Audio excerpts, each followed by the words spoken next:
Olá, eu sou o Carlos e aqui nós estudamos a Bíblia. Seja bem-vindo. Vamos ao Evangelho de João, vamos concluir o nosso capítulo 13. Se você está chegando agora, saiba que aqui nós estudamos a Bíblia, texto por texto, em sequência. Nesse momento que eu gravo esse vídeo, nós temos todo o Evangelho de Mateus já no nosso canal, em vídeos, diversos vídeos. Nós temos também o Evangelho de João, até o capítulo 13, e uma pequena série de perguntas e respostas, que é o Pergunte ao Carlos.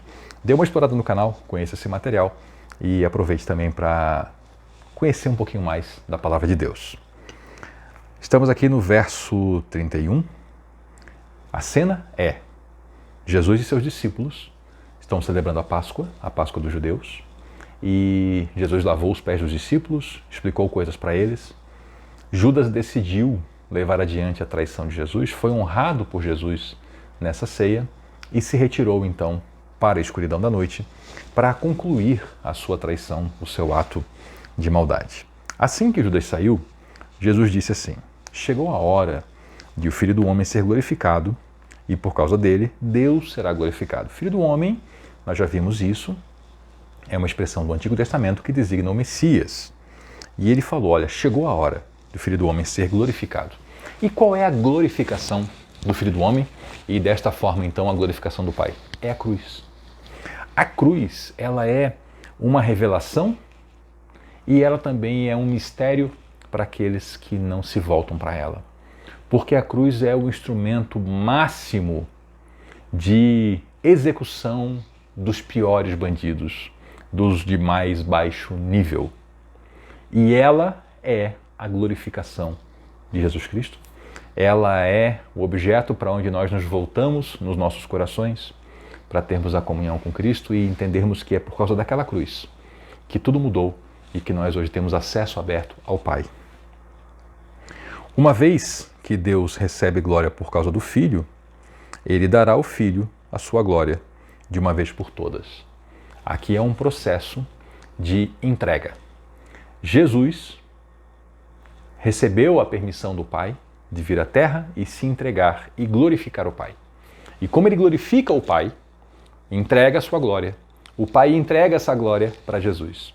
Muito diferente das ideias e dos ideais de poder humano, onde o poder é feito tomando-se o poder. Aqui, o poder ele é entregue, e ele é entregue novamente numa forma de glorificação, numa forma de amor. Ele dará ao Filho sua glória de uma vez por todas. Então Jesus realmente é o Rei da Glória. E ele fala com seus discípulos: meus filhos. Essa era uma linguagem comum de um mestre falar com os seus discípulos. Tratava discípulo como um filho. Meus filhos, estarei com vocês apenas mais um pouco. E como eu disse aos líderes judeus, vocês me procurarão, mas não poderão ir para onde eu vou. E ele estava falando da sua morte e da sua ressurreição. Por isso, agora eu lhes dou um novo mandamento. Aqui é interessante. Nós temos a lei, a expressão hebraica Torá, que é toda aquela lei que Deus entregou a Moisés no Monte Sinai e que está muito bem representada nos 5 primeiros livros da Bíblia, com todo aquele conteúdo sagrado. E há toda uma discussão histórica sobre o cumprir da lei. E muitos profetas, muitos professores, muita gente tratou disso, como bem cumprir a lei. E Jesus faz algo além disso. Ele, além de ensinar o caminho de Deus e dar explicações sobre isso, ele trouxe um novo mandamento. Algo novo em acréscimo a tudo que já se sabia. E ele disse: amem uns aos outros. Esse é o grande mandamento. Amor. Veja que talvez você se preocupe com uma série de normas que talvez sejam importantes, mas o grande mandamento é: amem uns aos outros. Essa é a ordem que nós recebemos dele: amar uns aos outros. Amar a quem? Aos outros. Quais outros? Não tem limite. Seu amor de uns pelos outros provará ao mundo que são meus discípulos. Qual é a marca de um discípulo de Jesus Cristo? Você já parou para pensar? O que é aquilo que identifica você como discípulo de Jesus Cristo? Eu vou lhe dizer coisas que não são a marca, mas que é a maneira como muita gente olha e vê algo em alguém que se julga ser um discípulo. Às vezes, gestos, às vezes, roupas, às vezes, um linguajar diferente, às vezes, a participação em certos ritos. Para muita gente é isso que define um discípulo. Você é um discípulo de Jesus? Sim. Por quê? Porque domingo eu vou à igreja. Você é um discípulo de Jesus? Sim. Por quê? Porque eu recito versículos da Bíblia e eu canto músicas com temática cristã. Você é um discípulo de Jesus? Sim. Por quê? Porque eu uso roupas adequadas a um discípulo de Cristo. Nada disso. O amor que nós temos e expressamos uns pelos outros. Essa é a marca que Jesus espera que nós tenhamos. Que quando uma pessoa que não é discípulo dele olhar para um de nós, ela diga assim: aquele lá só pode ser discípulo de Jesus. Só pode. Não tem outro jeito. Aquele lá só pode ser um discípulo. E alguém pergunta, por quê? Olha o amor que essa pessoa expressa.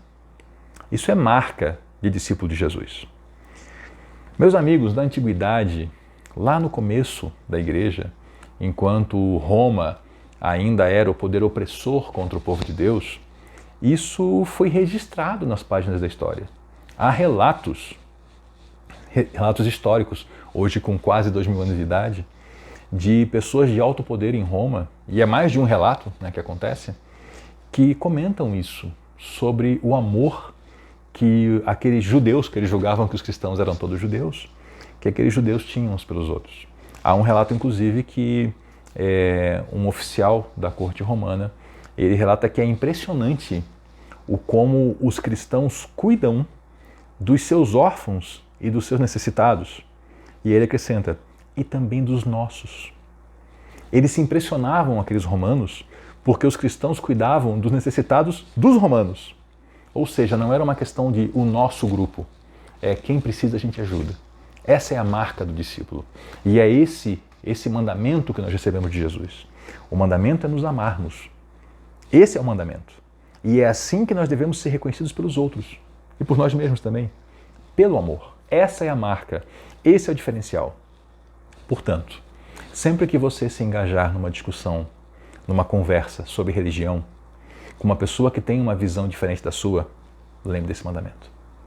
Porque é a vergonha dentro da história do povo de Deus que nós tenhamos, de fato, assassinatos entre grupos diferentes de cristãos. Nós já tivemos guerras e nos dias de hoje nós temos agressões entre pessoas que são cristãos. Eu recentemente li em discussões agressões verbais severas entre pessoas que dizem que seguem ao mesmo Cristo.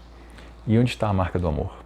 Eu imagino, se nesse momento eu fosse um pagão e abrisse uma página de internet, os cristãos estão conversando entre si, vamos ver o que eu posso aprender com eles. Eu aprenderia que os cristãos se odeiam.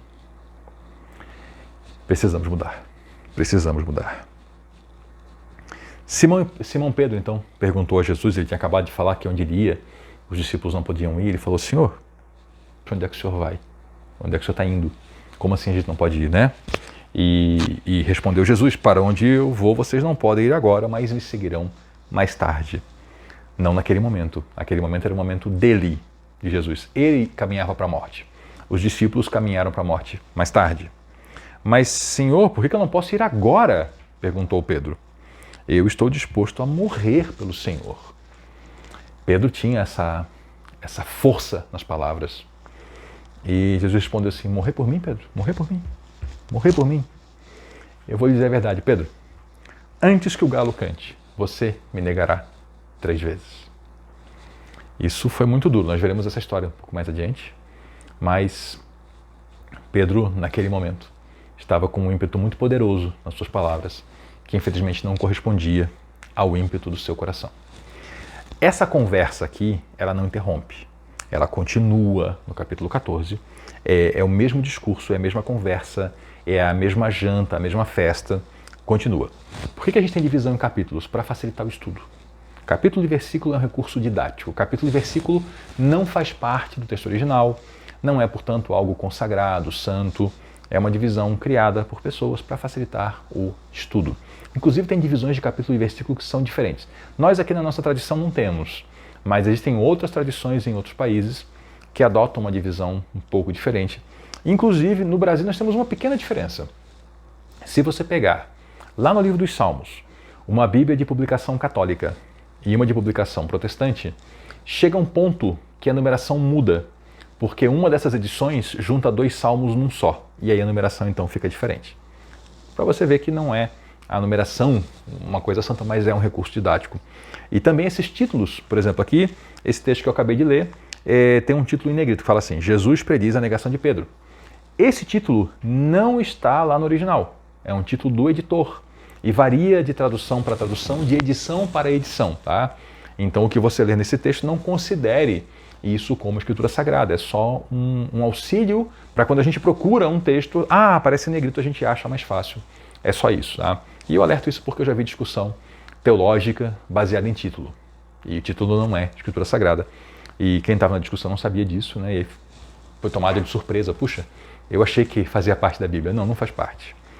Então, esses detalhezinhos eu vou passando para que você possa entender melhor e fazer a sua leitura.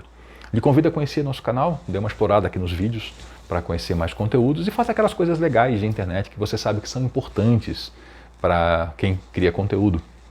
Então, por favor, deixe o seu joinha, se inscreva. Ative o sininho, tá? Sem o sininho, você não vai ser avisado quando chegar vídeo novo. E eu estou publicando vídeo novo com frequência. Já lhe contei isso, né? Teve gente que me procurou, olha, você não publica mais nada? Eu falei, como não? Eu estava num momento que o canal tinha, sei lá, quase 100 vídeos. E a pessoa não ativou o sininho, né? Comente aqui embaixo sobre sua experiência com a Bíblia, deixe suas perguntas, isso é importante, tá?